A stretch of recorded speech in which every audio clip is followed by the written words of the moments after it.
What's up, everybody? Welcome back to the channel. Now, I've got a very interesting article. I know I always start my videos off like that. Oh, I've got an interesting article for you guys today. Well, you know, whatever. You know, it is what it is. It's interesting to me. I don't know if you guys find it interesting or not, but check this out.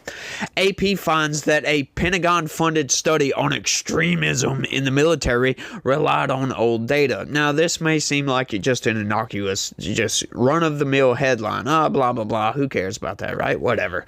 But it's very, very, very intriguing. Check this out.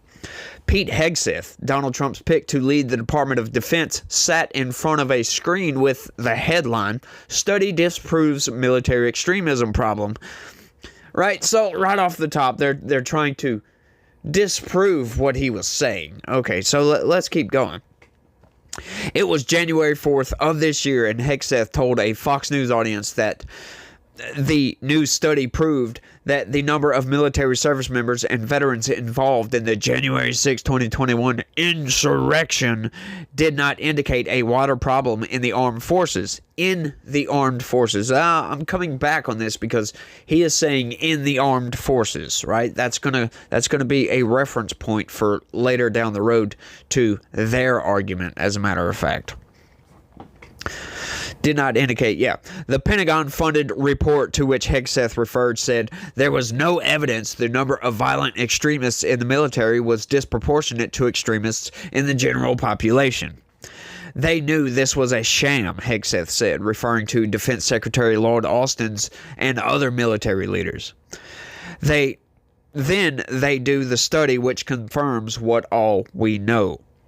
Hegseth, who was working for Fox News at the time and had no involvement in the report, wasn't alone. The Wall Street Journal's opinion page highlighted the same report as evidence that extremists in military communities were phantoms created by a false media narrative. The ex-account for Republicans on the House Armed Services Committee posted that the study showed the focus on extremism in the military was a witch hunt. They're trying to disprove this, right? You notice the headline was from the AP. Now, the military paid the AP to do this study, which proved their extremism deal with military personnel all wrong. Well, we can't be having that. We can't be having that. We've got to prove that these Trump deranged lunatics are extremists. So we're going to go back and we're going to whitewash all the data and then debunk ourselves and say, oh no, there is an uprising of extremists. But they don't make a very good case for this.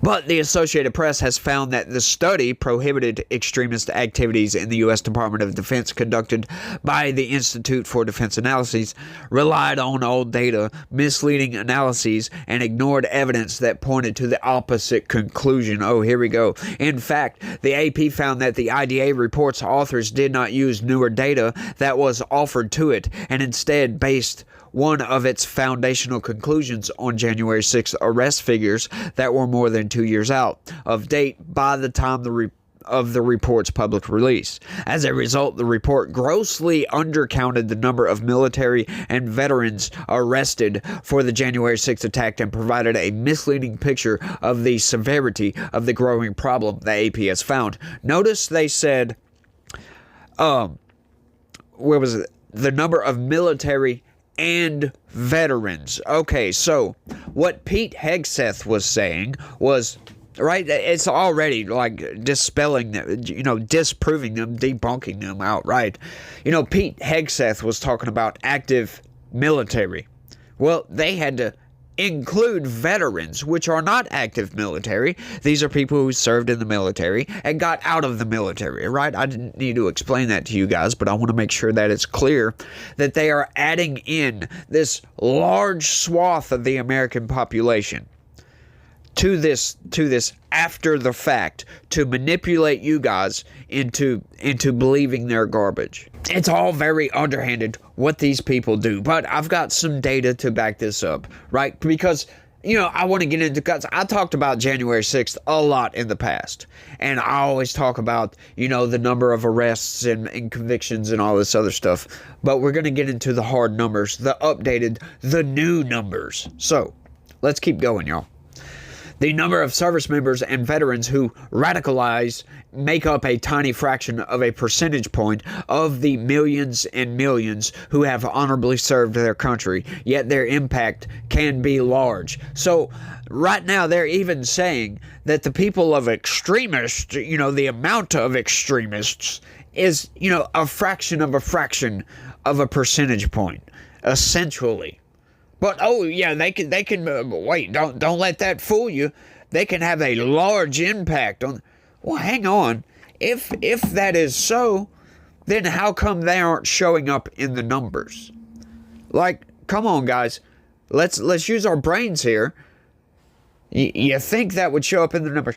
Right? No. Let's keep going. Ordered by Austin after the January 6th insurrection, the IDA research was published quietly just before Christmas 2023, nearly 18 months late and with no announcement. Its key recommendation, the DoD should not overreact and draw too large of a target in its anti-extremism efforts, despite Austin's promise to attack the problem head-on in the wake of January 6th. But IDA researchers based a key finding on an undercount of military service members and veterans, right? This is not who we're talking about here. We're not worried about veterans. So they keep adding veterans into this thing, and we don't need to be adding the veterans into this thing. If you're worried about, right, like Lloyd Austin can't attack that problem head on. He can't go after veterans, for crying out loud. Right? These people have come out of the Army. They served their time. Probably most of them, the vast majority of them, with honor, and got out of the military. What could Lloyd Austin do about these people?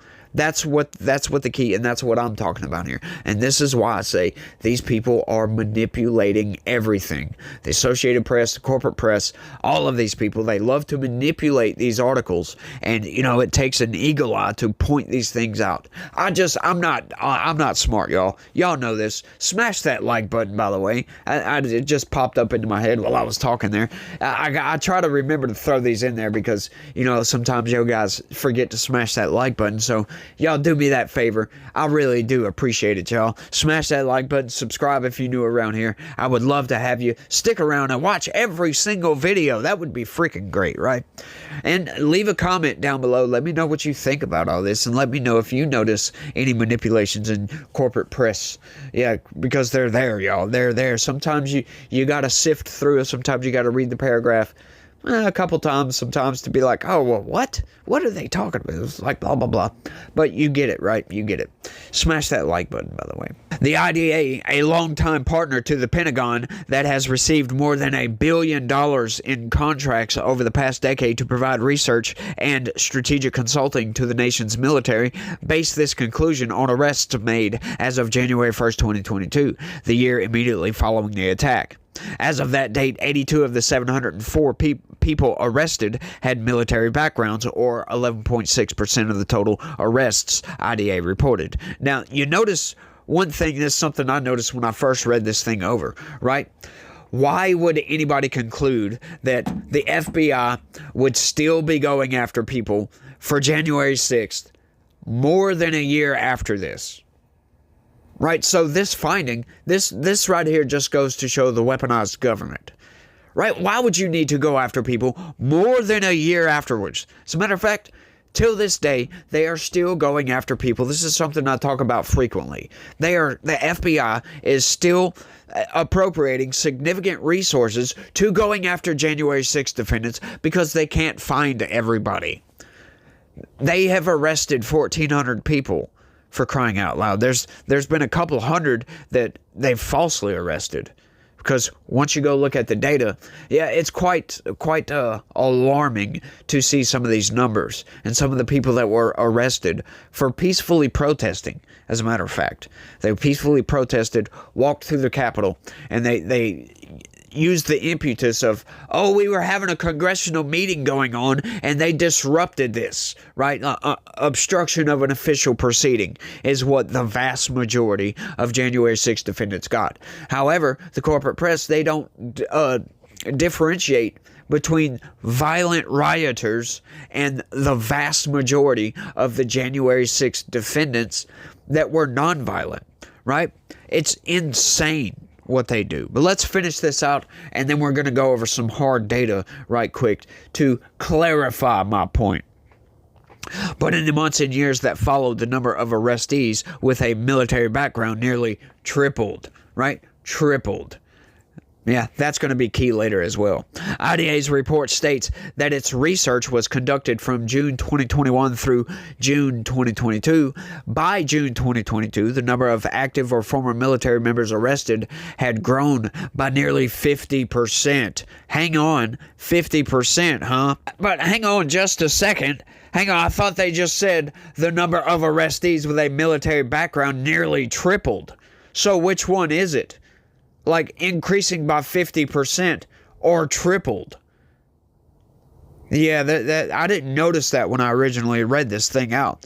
I was worried about running the numbers in the back of my head of this thing. That's a glaring inconsistency in this thing if I've ever seen one.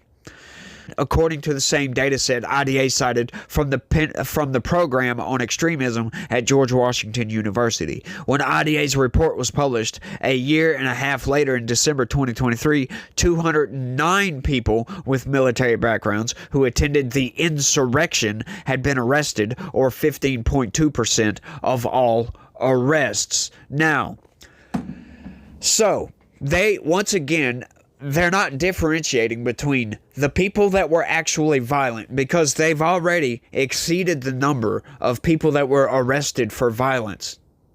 Right there. Right? So some of these people, they went to a rally, to a peaceful protest, peacefully protested, and now they're being thrown into a category with extremists. So now what they're trying to tell you is that if you go to a Trump rally on January 6th, 2021, you are an extremist. That's what they are trying to tell you. This is outright insane. That has since grown to 18%, according to data collected by the National Consortium for the Study of Terrorism and Responses to Terrorism, or START, at the University of Maryland.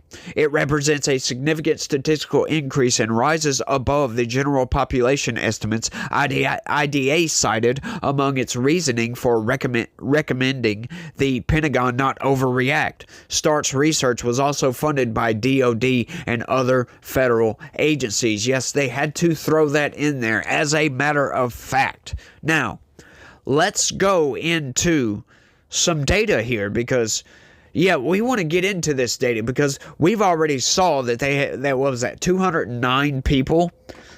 They're supposedly extremists. They were just arrested. So, right, they don't differentiate between insurrectionists, people that were fighting with cops, because that's the definition of insurrection, is fighting with your government, essentially. That's what you are doing, but they don't ever differentiate between the two. They're calling these people extremists just for showing up to a protest, for crying out loud, right? Is anybody and everybody that shows up to a protest an extremist? Let me know down in the comments what you think.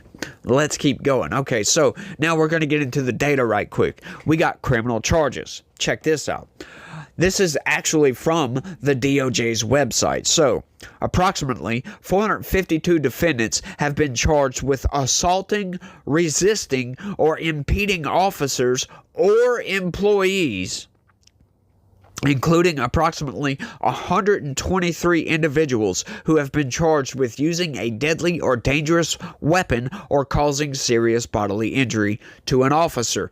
All right, so 209, that number is just, that's thrown right out. That's fake news at this point, right? So we got 123 individuals were charged with using a deadly or dangerous weapon or causing serious bodily injury to an officer. So this is the people that were actually fighting with cops. But they say 452 defendants have been charged with assaulting, resisting, right? So some of these people may have been resisting arrest. That doesn't mean they were fighting with cops. Does not necessarily mean they were fighting with cops. Maybe they were trying to be, arrested. They were trying to arrest these people for peacefully protesting, and they just moved or done something, right? This doesn't necessarily mean these people aren't extremists, but I understand. I get your point. I get it. Or impeding officers or employees. Now, that category, right? These numbers are stark when we get to the rest of this.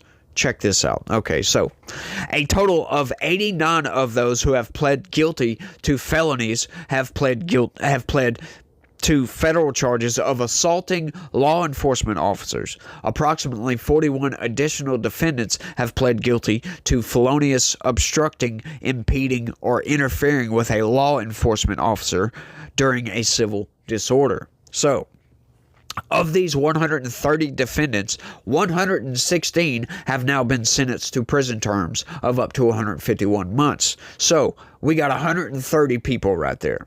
130 people. Now, remember that number. 139 individuals have been found guilty at contested trials, including 3 who were found guilty in the Superior Court of the District of Columbia. Another 32 individuals have been convicted following an agreed-upon set of facts. 76 of these 171 defendants were found guilty of assaulting, resisting, or impeding officers and or obstructing officers during civil disorder, which are felony offenses, including one who has been sentenced to more than 14 years in prison. So, let's go back to some of those other numbers. 76 of these 171 here, plus what was it? 130. So you do the math on that. Now, so what they're basically trying to tell you with that previous article is that every single person that was fighting with cops was military. That, or they're lying to you outright, and that's what I believe. I believe they're lying to you. I refuse to believe that 100% of everybody at January 6th that was fighting with cops was military or previously, a veteran. It's like, no, I'm sorry. You guys are freaking lying here. You're just outright lying. This kind of crap really gets under my freaking skin because they're playing with fire here. They're trying to sully the name of good Americans, right? Some of these people are very good people, right? The military. I get it. Some of those veterans, blah, blah, blah, whatever. But see, they're conflating all kinds of different crap here. They're throwing in all of these people that just got arrested with people that were violent because there is a major difference. Once again, y'all, 1,400 people were arrested for January 6th. A little bit over 200 people. So my numbers in the past videos, I always said it was a little bit less because my numbers at the time, it was a little bit less. It was 189 people, as a matter of fact. So now, currently, it's over 200, just a little bit over 200 people have been convicted for violent offenses on January 6th. So what does that tell you, folks? Yeah, almost 1,200 people were arrested on January 6th or after January 6th for peacefully protesting at our nation's capital. The Capitol, not the White House, not a military base, none of that. The Capitol. That's the people's government building, as a matter of fact. So we can't go there if there's an official proceeding going on. That's garbage. That's outright garbage. You can go there anytime you want. They're having floor votes. They're doing all kinds of stuff. You don't get arrested for that. But why? Why are these people being arrested? Because they were protesting. They were protesting. And this is the Biden administration, folks. This crap ticks me off till no end. The corporate press is outright lying to just about everybody. Like, they just manipulate the statistics, they manipulate the data, they manipulate the studies, they manipulate just about everything to lie to you, to sow a narrative, to make Trump and all of his followers, which at this point is almost 80 freaking million people that voted for him, right? I know it's like 77 million or 78 million, something like that, to try to sully the name of half of America, essentially, half of the voting population. I'll put it that way. That's more accurate. The voting population. That's just absurd. It's insane. And these people should be ashamed of themselves. And this is why the corporate press, places like this, when they continuously get called out for lying egregiously, skewing facts, skewing the data, skewing reality, to form a narrative, and they wonder why places like MSNBC are on the chopping block about to be sold off. Places like CNN, they're having to rethink their strategy, bring in a bunch of Republicans because they're failing, outright failing, because they're lying to freaking everybody, and I can't freaking stand it because I know people that get the vast majority of their news from CNN, and it's like, come on. We got to look other places these days for our news. And I know that's a very hard thing to do. But what you got to look for is people that try to dig for the truth, right? I'm not trying to say, hey, come to me. I'm the bastion of truth over here, right? Because, hey, look, I've gotten stuff wrong too, right? But I have no interest in lying to anybody. I have zero interests in lying to anybody about anything. Right? Because I know for the simple fact that if I come out here and start reading these articles and I start lying to everybody and they figure out that I'm lying, right? They're not gonna want to watch my videos anymore, and I don't want that. I want people to be informed. I want them to get their news from me. I want people to be able to trust that I'm going to give them the facts and not have to go fact check me, which, by the way, do that. By the way, go to the federal website, go look up all those numbers I just gave out. Make sure you've got all the information on hand, because I'm tired of people being lied to. That is the entire reason why I am doing this. It's the entire reason why I'm doing this. I'm tired of people getting lied to. I'm tired of the manipulations by the corporate press. I'm tired of all this garbage. Because, once again, after January 6th, I got caught up in all that BS too. Outright, I got caught up in that garbage, right? I was like, God dang Trump, because I like Trump. I wasn't deep into politics or nothing like that, but, because I didn't vote for Trump in 2016. I didn't vote for Trump in 2020 either. But I like Trump. We were doing well under Donald Trump. And when all that stuff happened, I was like, man, this is just terrible. I was getting my news from CNN and places like that.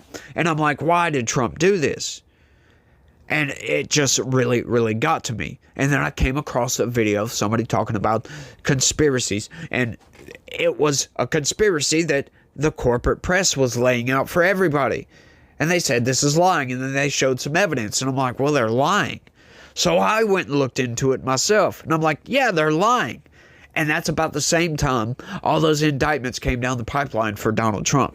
So I'm like, I'm going to look into these too, because the simple fact that when he got his house raided, Mar-a-Lago was raided for classified documents, in my mind, I already knew. I remembered this from civics class.